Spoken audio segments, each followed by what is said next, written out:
Welcome to Dave and Dharm Demystify, a Fintech Futures podcast, helping make sense of the world of Fintech and digital finance. Please sit back and listen as the two Ds take a subject and discuss it to make it clearer and easier to understand. Demystify. Welcome everybody to the Dave and Dharm Demystify show, and this week we have another opportunity to demystify Starling's engine and also to demystify GFT's role in that. So welcome to my two guests, Carlton and Sam. Would you like to give us a quick introduction to yourselves? Starting with Carlton. Yeah, well, thank you very much. My name's Carlton Hopper. So I'm the UK Managing Director of GFT. Quite a few people don't know who GFT is. I'll give you the 20-second version. I mean, we're 12,000 engineers, predominantly working in financial services across 21 countries. And we're either working with platform providers to integrate and build new best-of-breed platforms, or we're building them for our clients. I'm a veteran sort of IT and banking chap, been around for 35 years before I joined GFT in a number of banks, small and large, and also quite a few consultancies and IT companies. That's myself. Brilliant. And over to you, Sam. Yep. Hi, I'm Sam Everington. I'm the CEO of Engine now from Starling Bank, but I've been with Starling for 8 years now, since it was a 20-something person startup. So I have a tech background, spent most of my career replacing leasing and loan platforms in banks and equipment manufacturers, and joined originally to run the engineering teams, building the apps and the APIs. My kind of Starling claim to fame is being the person who pushed the button to launch Starling in the App Store on the day it went live, with everyone standing around my laptop. And since then, I've moved all over the organization, been responsible for product and design, a while in operations, and then when we started to split the technology company from the UK regulated bank a couple of years ago now, I stepped across to lead that area of the business. Wow. So you've kind of seen the initiation of the bank and the actual platform itself. I mean, you look far too young to be a veteran of a startup. What's the relationship between GFT and Starling? Like, why do we have you both here? Well, let me start, Sam, maybe. I mean, just to be clear, we are not a platform company. You know, we're a services company. So in the simplest form, we're working with Sam and the team at Engine to provide the integration services to help implement Engine in clients. So effectively helping them do the plumbing, if you will, in the simplest terms. But Sam, maybe you can elaborate as well. Yeah, our answer is the opposite. We are a platform company and not a services company. So Starling is the UK licensed bank and has built out the technology platform that it uses to offer these kind of rich, personalizable, digitally native products to customers. And so it has the tech platform you need to run one of arguably the world's market leading banks, right at the top of customer satisfaction tables in the UK, and one of the few profitable digital only banks that exists at all. But it's also got the operating experience running a bank. So we have the knowledge and we have the systems, and the idea behind Engine is partnering with banks in other markets that have got the license, the brand recognition, the operations teams, the things that take a long time to scale, having watched us do it once, and put the two together, and you can get to a number of very compelling digitally native businesses much, much faster. But having the right technology and having the knowledge is not the same, as I think you're well aware, as putting systems into banks and successfully transforming them. And for that, you need people on the ground that understand the local market and the regulations and the systems there, and particularly can build the plumbing, because technology systems do not live in isolation in this world. And integrating Engine and all the services there with the data providers that exist in the local market, the data warehousing or reg reporting that exist within that bank is no small undertaking. And that's where we look to specialist partners like GFT to pick up that significant amount of work that's necessary to get Engine. And I would maybe add to that, which is, I mean, most of our work in the marketplace, as I say, is with financial services organizations. We do work a little bit in manufacturing, a little bit in retail, but we're predominantly in financial services. And we've been pretty extensively involved in replatforming for many of our clients. And we're seeing a big acceleration of that demand in the marketplace. For those of us who have been around a while, the phrase kicking the can down the road is very, very sort of front of mind in terms of some of these things. But there's certainly a real, I think, a growing need, which is driven by consumers. And our observation, delighted that we connected with each other just over 18 months ago, was we saw a gap in the market for our clients as well. As a services company that was saying, hey, look, we want to replatform, but for whatever reason, and there are a number, we don't necessarily want to own all the IP. We just want to work on some of the differentiating channel activities, and we'd love to have it as a service solution. And there is a real segment of the marketplace where the notion of engaging in a complex ground-up core banking replacement program is not something that they're interested in doing, but also the end operating model is not necessarily aligned with their strategy. So we were delighted to have an opportunity to just join Engine very early doors to address that market need and really bought into the core premise here that there's a real gap in the marketplace for a different way, if you will, from doing complete ground-up core banking replacement. Because of GFT's footprint, it sounds like you're a very global organization. Does that sort of indicate what, from a kind of Starling Engine point of view, you're kind of looking to do? Are you kind of focusing on any particular markets, or are you just going out there and kind of trying to sell where you can from a kind of geographic point of view, knowing that GFT could support, and I guess other partners could support, should you get the sort of sales opportunities? Yeah, the partners clearly give us a geographic presence and spread that we couldn't achieve and scale ourselves. So Starling is remarkably well known all over the world. There's a bit of a fintech tour that goes on, and we get banks turning up from all corners of the world here in London, kind of wanting to know what Starling's done differently, how it's made a digital bank not just break even, but properly profitable. And quite a few of those conversations end in, can we work together? Can we partner together? And I'm in a position that we can be quite careful which projects we undertake. We want a real track record of proven delivery and getting these things in.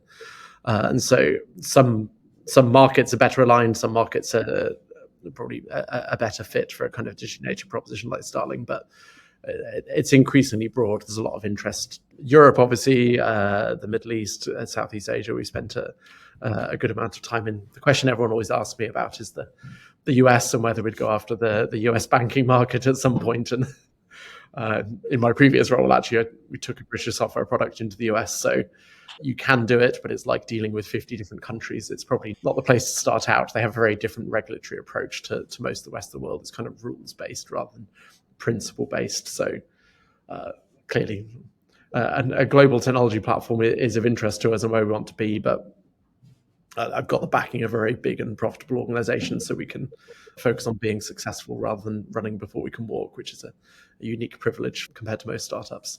I'm also interested, like the partnership, it's hard to get some of this stuff right sometimes, because, when I look at it from the integrator perspective, they've got to invest in learning the platform, as well as you guys could implement it yourself. They then got to run a bench that says, well, look, we've got these trained people, and then we've got to keep them busy, right? But on your side, on the bank side of things, or the software company side of things, you've also got to kind of invest your time in bringing them up to speed, but then, almost let go of the wheel to say, well, actually, we trust these guys to do the implementation, right? And if anything goes wrong, it's kind of like, it's down to the integrity of the partnership to make sure that there's no finger pointing, etc. And I've seen it go wrong so many times. What is it your guys are doing to kind of make sure those things don't happen and that the partnership just kind of grows and grows? Yeah, it's closer work than that. Yes, we both have to invest in this, but we can see the potential impact we can have together. That's an investment that's well worth making. But it's not the case that like GFT are there on their own doing this. We have a small team on site to kind of give that ongoing support and training there, but we're not doing most of the implementation work directly. It's just about connecting people and getting them to work closely together and giving easy answers to the questions. So we have Slack channels where the Engine and the GFT teams are together, and they can get that quick feedback, quick support when they need it. And we are still involved in the program, albeit in in a smaller role so that we know it's going in the right direction and it's going to go live. You've got to have a common purpose. I mean, I'm sort of been around a bit and been in partnerships both as a client and on the services side. And I think the things that really make a partnership work is to that first point that Sam raises, which is, do you fundamentally have a shared vision about the market opportunity? And it's got to be quite guttural. Yeah, there's a commercial angle here for both Engine and our clients and for GFT, but there's got to be a real belief of, does this fix a problem in a very neat and elegant way, and is there a market need? Without that, it doesn't work. It might work for the first one, but it won't work in the longevity. So I think we have that, because I mentioned, we saw a gap in the market. The second thing is relationship and culture. We're quite an engineering organization. I think Engine's a very engineering organization, and that's sort of the mix of the sort of what the business role is in banking and what the technology role has been blurring for years, but it's now got to a level of blur that the two are completely interchangeable, I think, for the more forward-thinking organizations. So I think having a deep-rooted cultural view about the art of the possible in terms of engineering is really key, and we're a very engineering organization. And then a lot of it really comes down to trust and relationships, like anything else. I mean, it's yes, there's an organizational handshake, but there's also a very strong, personal relationship. And there's nothing better than actually doing work to try and build that. And, we were very fortunate that we got involved in, one of the very first organizations that's going ahead with Engine. And then when you start getting teams working together day to day and working with the client, you very quickly start to find out how to make it work. And so far we've been working, I think, really, really well. But if you've not got that guttural belief in the business opportunity that you're both going to solve for your clients, and there isn't some basic cultural alignment, I think partnerships are always very difficult to make work. And so far, so good. I think we've ticked quite a few of those boxes, if not all of them. Yeah, we've both seen this go wrong, and it's when you're driven by the short-term commercial return of one project that makes you go into the behaviors you described rather than thinking about the long-term potential. For us, us in GFT, a lot of what we're doing is replatforming clients, right? We're not a small organization. We're not a huge organization. We're in that sort of middle ground. But a lot of the core things that we're doing is helping clients replatform. So as I say, we understand the plumbing. So of how you would, wire a core system into a local environment, if you will. So we need to know what's going on a little bit behind the door of Engine, but Engine is solving that because it comes pre-configured, pre-packaged. But we understand it. We don't need to necessarily understand the product. We're not here to understand everything that's in the product, but we do know what it does and how you integrate it. So I think there's a very good fit from that perspective. I mean, it's really interesting in terms of, I guess, that whole partnership side of things, because, as you say, you have to kind of trust the technology. I mean, I'm kind of interested in like the process that was going on either side to kind of arrive at, actually, this is a partnership that would really work for us. What were sort of some of the things that kind of indicated that? Because, as you say, it's a sort of really fundamental part, I guess, for you as GFT. You can't afford to get this wrong. And on your side, Sam, like, you need the right partners to be kind of, what was that process? Was it just kind of finding an opportunity and kind of working on that opportunity and kind of creating the language? Or did you sort of spend a lot more time doing diligence, Carlton? Well, there's always going to be a leap of faith, and until you do something, you don't really know. I've got to say, from my perspective, it might have been a bit easier. It's rather nice to be able to say, well, the technology company, that we're working with, albeit obviously shifting to become a technology company, has built a highly successful bank. Highly successful. So, frankly, there are nuances that I'm sure Sam can talk about around how you transition to become a technology company. But it's certainly a lot easier when, I go walking into my board and say, hey, I've got this idea of working with this company called Engine. Who are they? Well, they launched Starling Bank, the award-winning, profitable, successful X million customers. So from my perspective, and that's a big opportunity, obviously, and a big sales point for Engine overall. So for me, it might have been a little bit easier. But you've got to bite the bullet and just start working together. But that's from my perspective. Yeah, No, I think it's very similar. You said in the original bit, part of it is a leap of faith. You make a judgment call of can you work with this person and with this team, and do they have the right experience, and is it mutually beneficial? And so we spent some time together, had a number of meetings, met each other's teams, and ultimately you make a judgment after that. Yeah, but I remember, without sort of going through a retro, I mean, there was a point where you kind of go, let's just do this. And I run the UK business. I can make that decision. I obviously syndicated a little bit with some of my global colleagues, but there's a point at which you've done some due diligence, and then you believe in the logic, you believe in the people, and you look across the table and you kind of go, right, let's get on with this and do this. And whatever that commitment is, whether it's starting a piece of work or whether you're investing in a bit of discovery work, etc., much leadership at the end of the day, you've got to bite the bullet and decide to do that. And I think, in this marketplace, I think some organizations and some client organizations, by the way, can spend a long time, in some situations, years, doing it. At some stage, you've got to, good leadership is making a judgment call and getting on with it, and making sure that where things aren't quite what you thought, that you fix them and you're agile to do so. I don't think there's any way of getting away from that, frankly. I mean, once you Fantastic. become hugely successful, Sam, and you've got, customers prospects in, lots and lots of countries, do you see yourself potentially needing more partners? And how will that work, for you? I mean, I'm just saying because, from my past experience, having worked in one of the big incumbent kind of core vendors, they had a number of partnerships, and every partner was super important. But then every partner also worked with quite a few different software, core banking vendors, and obviously we were the most important, for them. So, so at some point, it kind of gets into how do you scale this and keep the same level of commitment, integrity going?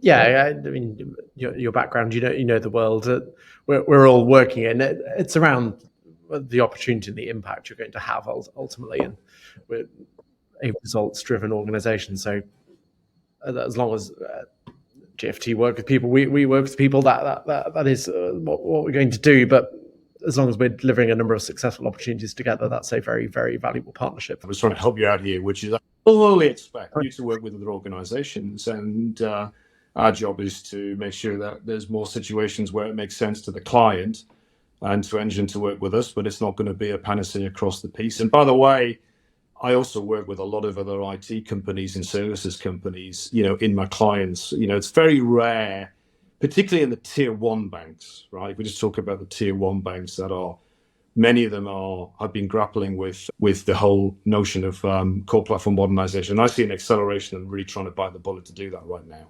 Something I've not seen for the last 10, 15 years. They're really needing to do that. If you have a project like that, no one consultancy, no one technology company is going to do all the work.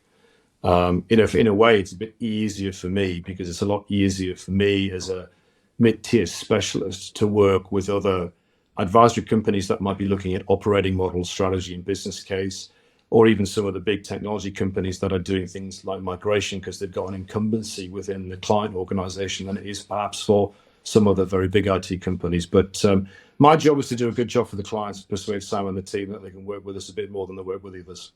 Yeah, great response. Yeah, as Carlton said, sometimes it will be led by the client and their long-term relationships. Sometimes it's led by the geographic or the particular kind of expertise or experience needed.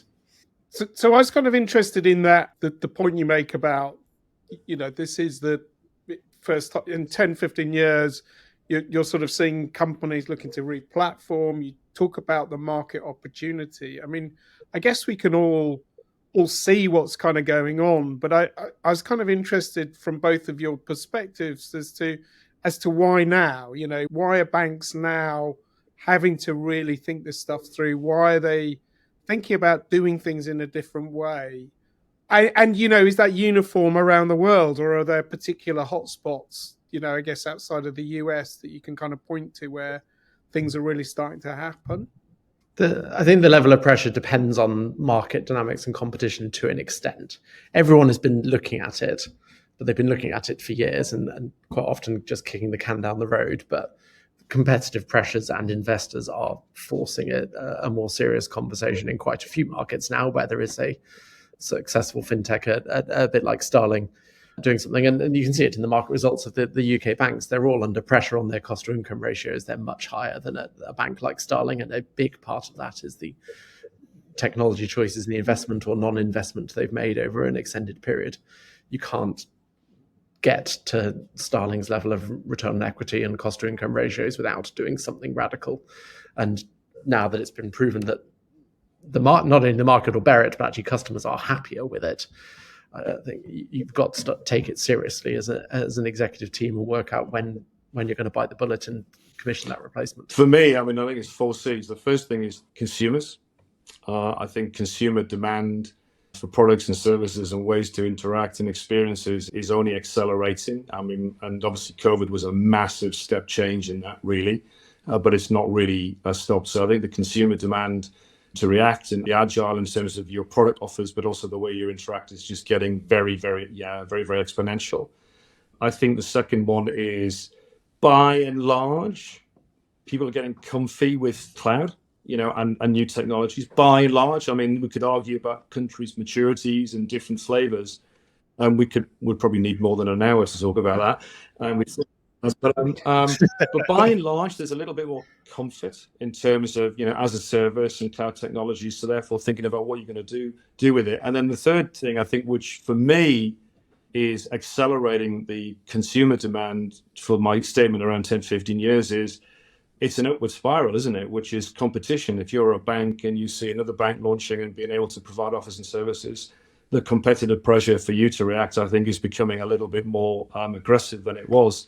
So I think a combination of those three, I'm seeing a real interest in it. And even in the last 2 years, if I'm honest, if I go back 2 years, there were people who were really making the commitment and decision to replatform, which is, I worked for a bank when we replatformed. I worked for a bank for 5 years, one of the big four, and non-trivial exercise. People can make or lose their entire professional reputations on the success or failure of things of that sort of magnitude.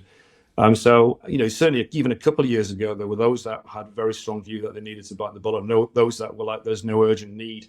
I'm certainly seeing a lot of organizations that have perhaps been thinking about doing this later, accelerating their exploration to do discovery work or bite the bullet. And then, of course, the more that people move around, it's a small industry. People from technology companies end up working in big line roles in banks. People from banks go and join organizations and build platforms. It sort of reinforces. So I think it's a very, very hot marketplace. What I would say, though, is there's perhaps a fourth C, if without being too smart about it, which is culture, which is probably a bit of a pro and con, right? Because yes, we're very engineering competent, but the vast majority of the challenges when you're implementing this become really about the culture, because it changes the way the organization works. So there's definitely sort of, I think, some drivers that is the reason why it accelerates. And that's been my observation in the marketplace. In terms of marketplaces, quite global, actually. There's different nuances. It's right. Quite global. A lot in the Far East, a lot in the Middle East, as you say, a lot across Europe, a lot in South America. So there's different nuances there, but that would be my perspective. Yeah, I think the customer is the most important one. The pace of change in that has surprised everyone. I remember when Starling was building out his business banking offering 5-6 years ago, very few people believed businesses would embrace digital banking at all. And there was a real insistence that, for instance, Starling was mobile only and that we had to have a web offering if any businesses were going to take it up. It's totally shifted. We've gone from up to 9% market share in 5 years in the UK in small business banking. And I think it's sub 5% of small businesses ever access the web portal. They're almost entirely mobile only. And nobody in the industry believed you could sign up small business accounts digitally, let alone get them to bank that way. So people's expectations have changed much faster than bank systems have been able to. I think you're totally right. I've worked with the big banks over the course of my career. I've always found it incredible that people can use a mobile phone and then when they come to work, sort of not think that people would use them for things they do in life, basically. But I mean, I was reflecting, like Nubank have just come out with their numbers in Brazil, and I mean, it's staggering in terms of the increase in customers, and that's a change which has happened in sort of a decade, basically. So, Yeah. you know, it's incredible how rapidly all of this can, and I guess that goes back to having sort of modern technology in the banking space, which is able to adapt very, very rapidly, because I guess none of us quite know what's around the corner, you know, in terms of what's kind of coming down that line. But, you know, my background is experience and the design side of things. So it's really great to have, you know, see these platforms with lots of flexibility, and with, you know, I guess Starling was really built with a customer at the center of it in a very real way. It's fantastic to kind of see all of this. It surprises banks. When I had the real joy of meeting a lot of different people over the last couple of years, and the banks are still focused on selling product. They're amazed that Starling doesn't kind of monetize its data, try and push product, cross-sell. There's nothing like that. The whole app is just around solving customer problems and letting them do what they want to do. And it offers a range of products, but you have to go and find them yourself. The app is not even going to tell you they exist. But actually just building a slick UX that makes the day-to-day things easy. People are, I wonder if I can get this product here as well. So they just want the seamless, simple experience. And you raise a really good point. There's a lot of very, very vibrant economies out there, right? You know, in South America, Eastern Europe, etc., where there's a very skilled, modern workforce who, you know, demand these sorts of services. So the commercial opportunities for banks in some of those regions to be able to offer the same sort of experience, if you like, as Starling has done in the UK, is, you know, very, very, very attractive and real. So I think that's, for me, you asked the question around, in some answers around global. I mean, most of my team in GFT who are working with Starling don't work in the UK, because we're talking about the markets that we are working in, as opposed to the work we're doing in the UK. Of course, it makes sense that we have a relationship with Starling, because we literally, you know, we're Brits and our offices are down the road of each other, but the actual work is, you know, in other locations, because a lot of their target clients that we're looking at are in some of those locations. And it's just luckily that we have sufficient critical mass in some of those interesting geographies. If we didn't, I don't think we could support Engine in the way that we need to in the future. Really, for Sam, and I'm just intrigued, right? Obviously, Starling's been a massive success, right? At what point in the journey, was it from the beginning, or what point in the journey did you decide that we've got to do Engine? Like, when did that come into execution? We've always seen the bank as a tech-enabled kind of tech platform business. So we actually launched the APIs before we even launched the app. They've always covered a full scope of services rather than the kind of open banking side. And it was probably only 6 months after we launched that we realized we had the only kind of real-time API-based access to UK faster payments, for instance. And so we ended up commercializing that through the payment services and then banking services. So we've been selling the technology platform since the beginning. The plan to grow internationally is something we've been working on for the last few years, and it's a product of looking at the business and working out where its uniqueness is, where its strength is, and it's not just the technology but the knowledge operating a bank. I think that's been the biggest surprise for me working through the Engine business. That actually it's not the app, the customer experience that we thought would sell the platform to people. They get most excited when they see a thing we call Management Portal, which is the single pane of glass that we use to handle everything from chats and calls to payment operations, financial crime, card disputes and things. Everyone is in the same single consistent web interface with a proper single view of the customer. And that just blows anyone who's worked in a bank back office away.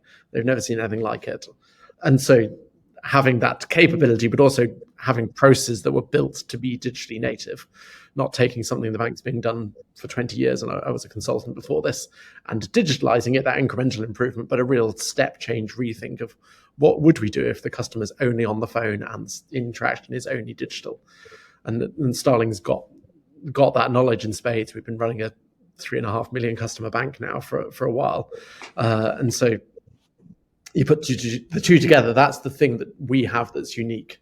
And that led to, okay, actually, let's separate the technology business and seriously pursue that as Engine and these partnerships that banks are very interested in when they come to see us. Fantastic. Well, really appreciate Fantastic. you both coming onto the show, and thank you so much for your time and sharing your experiences. It's fantastic. Well done. Thank you for tuning in to Dave and Dharm Demystify. We hope you enjoyed the show. Don't forget to like and subscribe, and tune in next time as we take another topic and demystify it.